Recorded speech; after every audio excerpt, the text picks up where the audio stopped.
રાજકોટની સદગુરુ મહિલા કોલેજમાં વિદ્યાર્થીઓમાં શૌર્ય, આત્મવિશ્વાસ અને સંસ્કારનું સિંચન કરવા એક અનોખો પ્રયોગ હાથ ધરવામાં આવ્યો હતો, જેમાં કોલેજના પ્રિન્સિપાલને સ્વર્ણિમ ગુજરાત સ્પોર્ટ્સ યુનિવર્સિટીના પૂર્વ વાઇસ ચાન્સેલર ડોક્ટર અર્જુનસિંહ રાણાના જન્મદિવસ નિમિત્તે કોલેજ પરિસરમાં ભગવાન હનુમાનજીની મૂર્તિની પ્રાણ પ્રતિષ્ઠા કરવામાં આવી હતી. તો નવતર પહેલનો હેતુ વિદ્યાર્થીઓમાં આત્મબળ, સાહસ અને નૈતિક મૂલ્યોનો વિકાસ કરવાનો છે. તો આ પ્રાણ પ્રતિષ્ઠા કાર્યક્રમમાં ધારાસભ્ય ડોક્ટર દર્શિતા શાહે હાજરી આપી અને વિદ્યાર્થીઓને રક્ષાબંધનના પર્વ દરમિયાન હનુમાનજીની મૂર્તિની રાખડી બાંધવાની અપીલ કરી હતી. તો આ પહેલથી વિદ્યાર્થીઓમાં ભક્તિ, શ્રદ્ધા અને સંસ્કૃતિ જતન થાય તેવો ઉદ્દેશ્ય છે. તો ડોક્ટર રાણાએ જણાવ્યું કે હનુમાનજી શક્તિ, નિષ્ઠા અને નિર્ભયતાનું પ્રતીક છે, જે યુવતીઓને જીવનમાં આગળ વધવા પ્રેરણા આપશે. તો આ કાર્યક્રમમાં વિદ્યાર્થીઓએ ઉત્સાહપૂર્વક ભાગ લીધો અને આધ્યાત્મિક તેમજ સાંસ્કૃતિક વાતાવરણમાં સહભાગી બની આ પ્રયોગ દ્વારા કોલેજ શૈક્ષણિક ઉત્કૃષ્ટતા સાથે સંસ્કૃતિ અને નૈતિક મૂલ્યોનું સંવર્ધન કરવાનો સફળ પ્રયાસ કર્યો છે. તો આ પહેલ અન્ય શૈક્ષણિક સંસ્થાઓ માટે પણ પ્રેરણાદાયી બની રહેશે, જે યુવા પેઢીને આધુનિક શિક્ષણ સાથે પરંપરાગત મૂલ્યોનું જોડે.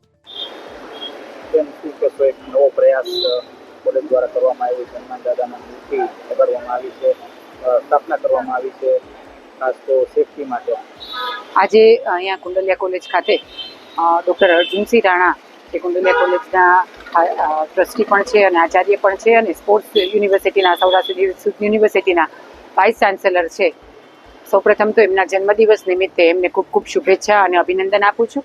અને આજે એમણે કુંડલિયા કોલેજ ખાતે એક નવતર પ્રયોગ કે દીકરીઓ જ્યારે અહીંયા શિક્ષણ લેવા આવે ત્યારે શિક્ષણની સાથે સંસ્કૃતિ અને સંસ્કૃતિની સાથે સંસ્કારનું સિંચન થાય, એ ઉદ્દેશથી આજે સનાતન ધર્મને ઉજાગર રાખવા માટે થઈને આજે કોલેજના કેમ્પસમાં હનુમાન દાદાના મંદિરની પ્રતિષ્ઠા કરવામાં આવી છે. અને એ માધ્યમથી દીકરીઓ જ્યારે પણ કોલેજમાં પ્રવેશ કરે ત્યારે દાદાના દર્શન કરીને પોતે આત્મનિર્ભર બને, નિડર બને અને સક્ષમ બને, એ મુખ્ય ઉદ્દેશથી આજે અહીંયા મંદિરની પ્રતિષ્ઠા કરવામાં આવી છે.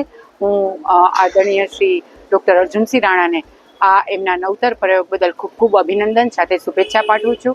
અને તમામ આચાર્યશ્રીઓને, અધ્યાપકશ્રીઓને, ટ્રસ્ટીશ્રીઓને પણ ખૂબ ખૂબ અભિનંદન આપું છું. આગામી સમયમાં રક્ષાબંધન પણ આવે છે, આપણા દ્વારા એક નિવેદન પણ આપવામાં આવ્યું છે.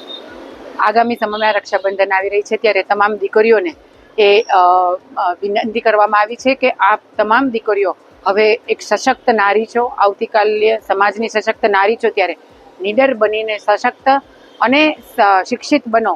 એ માટે થઈને દાદાના દર્શન કરો અને દાદાનો જ્યારે આવનારા દિવસોમાં રક્ષાબંધન આવી રહી છે ત્યારે દાદાને રક્ષાબંધન નિમિત્તે રાખડી બાંધીને દાદા આપને વધુને વધુ સક્ષમ બનાવે, સમર્થ બનાવે અને નિડર બનાવે, એવી દાદાને પ્રાર્થના કરીએ. બ્યુરો રિપોર્ટ, ખબર ગુજરાત લાઈવ.